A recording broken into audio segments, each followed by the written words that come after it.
오늘 읽은 스가랴 말씀은 어제 읽었던 학개와 같은 시기에 활동했던 사람입니다. 그래서 우리가 지금 읽고 있는 부분은 바벨론 포로 이후에 귀환했을 때의 그 상황인데요.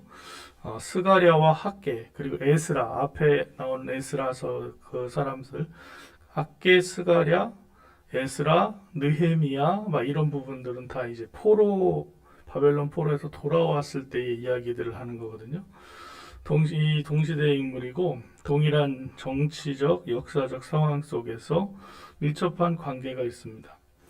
학개가 우리 어제 읽으면서 학개 뭐라 그랬죠? 너희는 여호와의 전을 더 짓지 않고 어떻게 너희 집 있는 거를 먼저 지려고 하냐 그러면서 빨리 여호와의 전을 건축하라, 열심히 건축하라. 그렇게 학개가 직접적으로 얘기했다면 오늘 스가랴는 지금 그 사람들의 정신적인 부분부터 이렇게 만지고 있습니다. 첫 번째는 너희 조상들도 불순종하고 자기 길로 갔었다라는 거예요.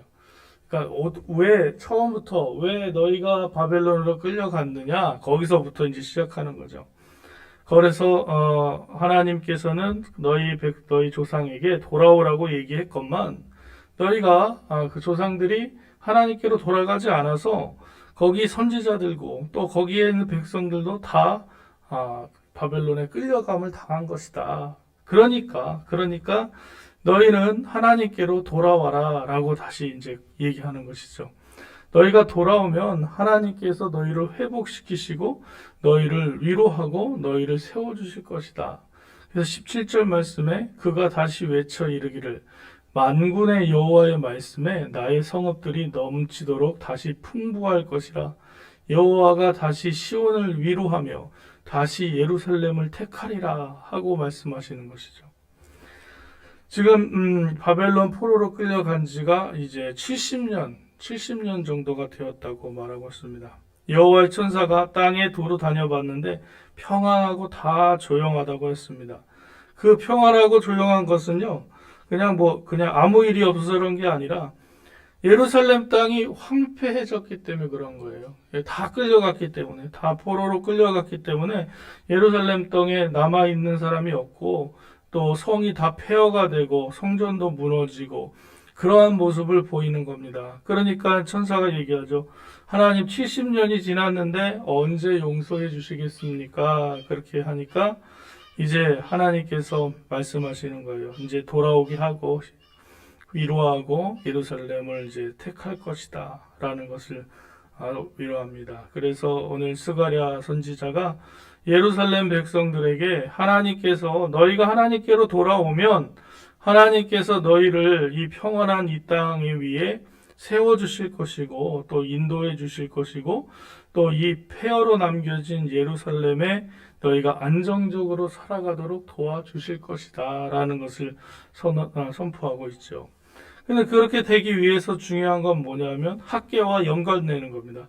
그렇게 되기 위해서는 먼저 하나님 중심적인 삶을 살아야 되는데 이스라엘 백성들에게 있어서 하나님을 생각하는 것은 성전이죠. 성전 건축하는 거죠. 그래서 성전을 짓는 거 다시 회복해라.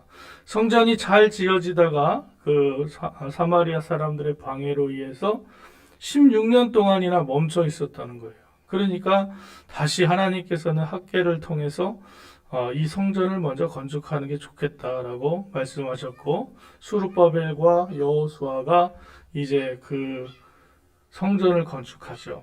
그런데 성전만 있는 게 중요한 게 아닙니다. 성전만 중요한 게 아니라 그 성전을 짓는 사람들의 정신, 마음이 중요한 것이죠. 그러면 성전이 없으면 어때요? 하나님 어디나 계시는 분이시니까 성전이 없어도 다 살 수 있죠.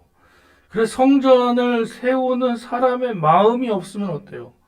하나님께서 싫어하시는 것 중에 하나가 뭐냐면 이 행위는 있고 마음이 없는 겁니다. 행위는 있고 마음이 없는 것.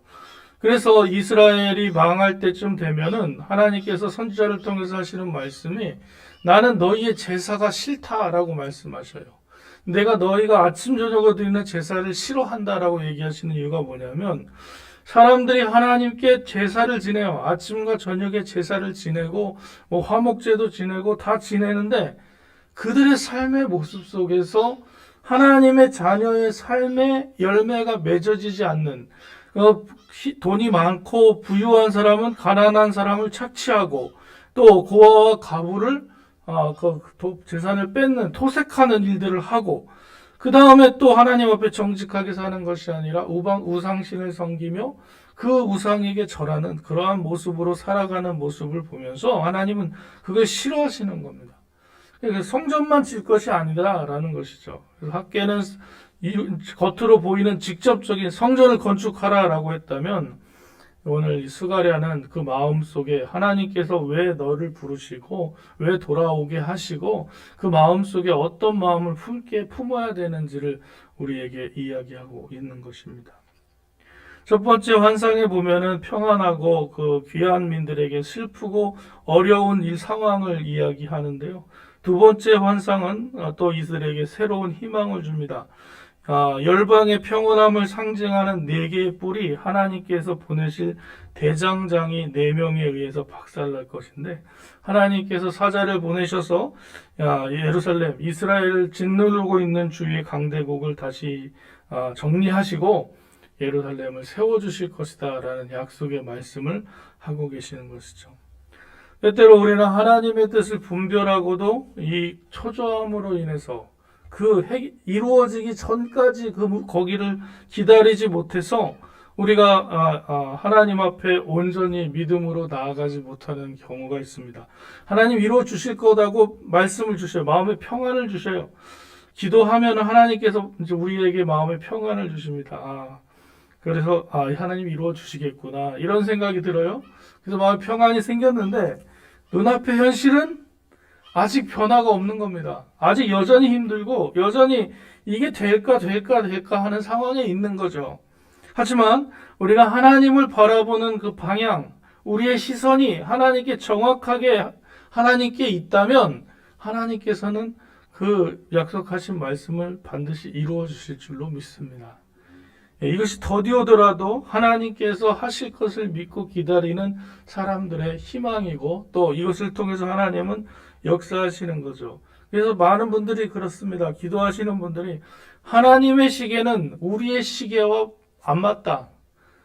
우리의 시계, 내가 원하는 그 시기와 하나님이 계획하시는 시기는 안 맞다는 것입니다. 또 어떤 분도 그래요. 하나님은 늘 막차를 타고 오신다. 예. 그렇죠? 기도하다가 이제는 하나님이 알아서 하십시오. 다 포기할 때쯤 되면 하나님께서 그것을 싹 이루어 주시는 것을 여러 번 경험하게 되는데요. 그 얘기는 뭡니까? 하나님 끝까지 하나님께서는 우리를 기억하시고 그것을 해결해 주시는 분이시라는 것을 우리가 고백할 수 있습니다. 오늘 우리 스가랴는 사람들에게 방향을 이야기합니다. 정말 방향이 속도보다 중요하다고 생각한다면 우리는 하나님 쪽으로 우리의 삶의 방향을 맞춰놓고 하나님께서 이루실 일들을 바라보며 그 방향 맞춰 있는 것만으로도 우리에게는 하나님을 향한 축복의 통로의 자리에 서 있는 것이라고 생각할 수 있습니다. 오늘도 하나님과 동행하시며 하나님의 축복의 통로로 살아가시는 복된 삶이 되시기를 주님의 이름으로 축원합니다.